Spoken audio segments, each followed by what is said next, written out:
सर्दियों के दिनों में जब पूरा गांव ठरठरा रहा था, एक औरत के घर से हरी भरी गर्मियों की सब्जियों की खुशबू आने लगी। सब हैरान थे कि इतनी सर्दी में गर्मियों की सब्जी, क्या ये कोई जादू था या किसी के पस से पर्दा कोई राज छुपा था। ये कहानी है उस राज की जो सबके दिल हिला देगी।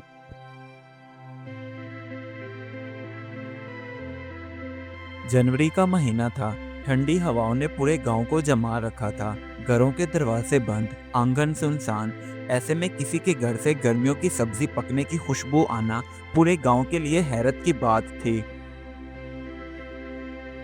असल में ये खुशबू नजमा के घर से आ रही थी। नजमा एक बेवा औरत जिसकी उम्र 60 साल थी। वो बेचारी मेहनती मगर तनहा रहती थी।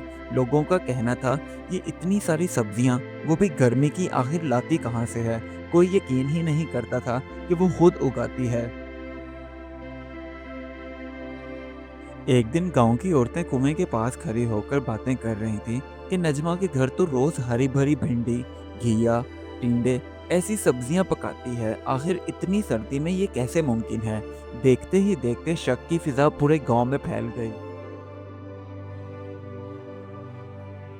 उधर गांव के चौधरी साहब की बीवी हसीना ने अपने मुलाजिम को बुलाया और कहने लगी, ये नजमा जरूर कोई जादू टोना करती है, वरना इस सख्त सर्दी में गर्मियों की सब्जियां कहाँ से आ रही हैं। जाओ जाकर पता लगाओ।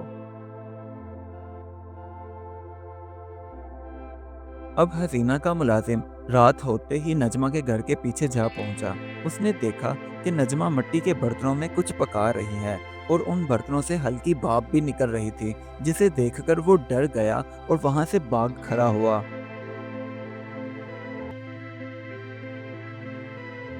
जैसे ही सुबह का वक्त हुआ तो पूरे गांव में शोर मच गया कि नजमा के घर आग नहीं, जादू चलता है। लोग तो इस कदर डर गए कि उसके दरवाजे तक भी ना जाते कि कहीं कोई जादू का असर उन पर ना हो जाए।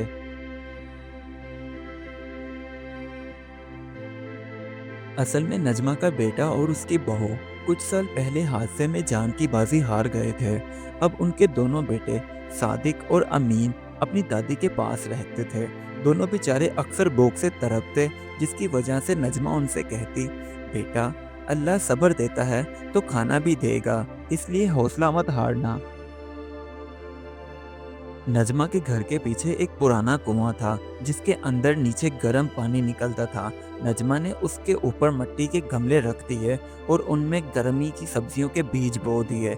गर्म भाप से वो पौधे आहिस्ता आहिस्ता बढ़ने लगे।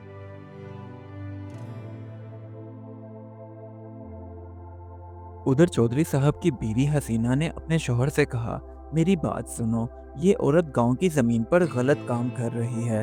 तो चौधरी साहब ने फैसला किया, आज शाम सब लोग उसके घर जाते हैं और वहां जाकर ही सच का पता लगाते हैं। जब रात का वक्त हुआ तो गांव के लोग हाथों में मशाल लिए नजमा के घर के बाहर पहुंचे और गुस्से से कहने लगे, बताओ बीबी, ये गर्मी की सब्जियां आखिर तुम ला कहां से रही हो। तो नजमा ने धीमे आवाज में कहा, आप मेरे साथ चलो और जाकर खुद देख लो कि मैं कहां से ये गर्मी की सब्जियां ला रही हूँ।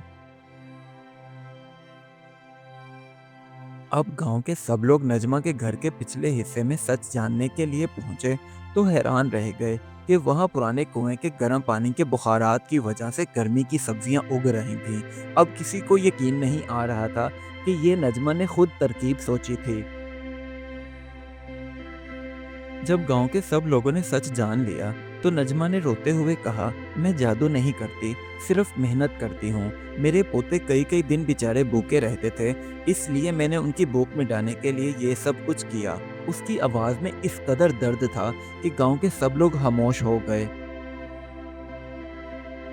अब चौधरी की बीवी हसीना भी नजमा के घर पहुंची और कहने लगी, माँ जी, मैंने बहुत बड़ी गलती की है, अब दिल से माफ़ी मांगती हूँ, आप मुझे माफ़ कर दें। तो नजमा ने कहा, मैंने तुम्हें माफ़ किया बेटा, बस अल्लाह से यही दुआ करती हूँ कि अल्लाह सबको अक्ल दे, क्योंकि सबके लिए यही काफ़ी है। उस दिन के बाद अब गांव के हर घर में नजमा की तरकीब अपनाई जाने लगी। सबने अपने घरों के पीछे छोटे सब्जी वाले कमरे बना लिए ताकि सर्दियों में भी गर्मियों की सब्जियों का मजा उठा सकें।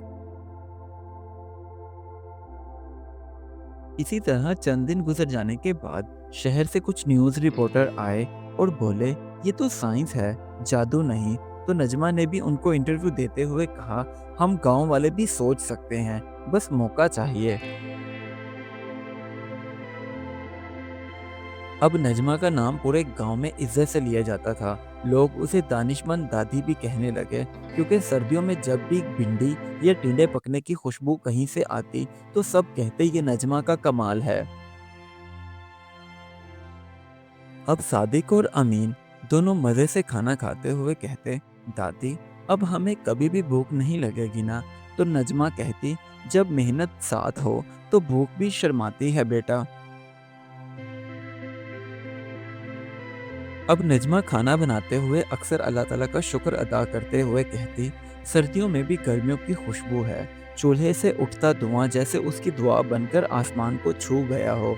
इस कहानी से हमें ये सबक मिलता है, मुश्किल हालात में हार मानने वाले बहुत होते हैं, लेकिन रास्ता बनाने वाले वही हैं जिन्हें भूख के साथ हिम्मत भी होती है, क्योंकि मेहनत कभी जादू नहीं, मगर उसका नतीजा हमेशा मौजज़ा लगता है।